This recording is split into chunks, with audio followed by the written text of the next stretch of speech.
Hello friends, welcome to my channel. இன்றைக்கி நம்ம ரவா லட்டு எப்படி செய்கிறதுன்னு பார்க்கலாம். ரொம்ப சிம்பிளாக, ரொம்ப ஈஸியாக.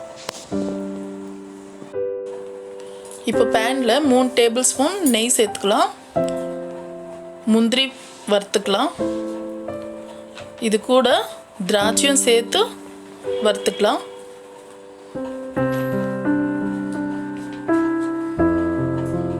இது கொஞ்சம் நல்லா ப்ரௌன் ஆனோன்னு தனியாக எடுத்துக்கலாம். இப்போது அதே நெய்யில் நம்ம ரவையை வறுத்துக்கலாம். 1 கப்பு ரவை சேர்த்துருக்குறேன். இது நல்லா மீடியம் ஃப்ளேமில் வச்சு நல்லா ஒரு 2 நிமிஷம் பச்சை வாசனை போகணும். ரவை இது அது வரைக்கும் வறுக்கணும். பின்னாடி நான் பால் வச்சுருக்குறேன். அது நல்லா சுண்ட வச்சுருக்குறேன். பால் நல்லா கெட்டியாக இருக்கணும். இப்போது 1/2 கப்பு கொப்பரை இதில் சேர்த்து நம்ம நல்லா வறுத்து விடலாம் ரவை கூடிய. இப்போ 1/2 டீஸ்பூன் இலாய்ச்சி பவுடர் சேர்த்து நம்ம நல்லா மிக்ஸ் பண்ணி விட்டுக்கலாம். இப்போ இது நல்லா மிக்ஸ் பண்ணி விட்டு நம்ம ஸ்டவ் ஆஃப் பண்ணிவிட்டு ஒரு அகலமான பாத்திரத்தில் இதை மாற்றிக்கலாம். இப்போது நம்ம வறுத்து வச்சுருக்கிற முந்திரி திராட்சை சேர்த்துட்டு நம்ம சர்க்கரை சேர்த்துக்கலாம். நான் ஒரு 1/2 கப்பு சர்க்கரை சேர்த்துருக்குறேன். உங்களுக்கு இன்னும் ஜாஸ்தி வேணும்னா ஜாஸ்தி சேர்த்துக்கலாம்.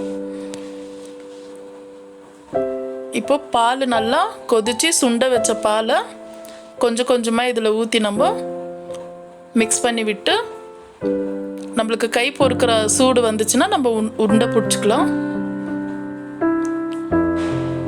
பாருங்கள், இப்படி உருண்டை பிடிச்சி வச்சுக்கலாம். நம்ம இதே மாதிரி எல்லாமே உருண்டை பிடிச்சிக்கலாம். நம்மளுக்கு ரவா லட்டு ரெடி ஆயிடுச்சு. நம்மளுக்கு அருமையாக ரவா லட்டு சட்டுன்னு ரெடி ஆயிடுச்சு. இப்போ பாருங்கள், ஒன்று புட்டு காமிக்கிறேன். இன்னும் நல்லா வந்திருக்கு பாருங்கள். கண்டிப்பாக ட்ரை பண்ணுங்கள். ஒரு 20 நிமிஷம் கூட ஆகல, நம்மளே சட்டுன்னு வீட்டில் செய்துட்டோம். இதே மாதிரி செய்து பசங்களுக்கு கொடுங்க. எது ஒரு பொருளும் கடையில் வாங்காமல் வீட்லேயே செய்து கொடுத்தா நம்ம ஆரோக்கியம் நல்லா இருக்கும். இந்த வீடியோ உங்களுக்கு பிடிச்சிருந்தா லைக் பண்ணுங்கள், ஷேர் பண்ணுங்கள், மறக்காமல் சப்ஸ்கிரைப் பண்ணுங்கள். தேங்க்யூ.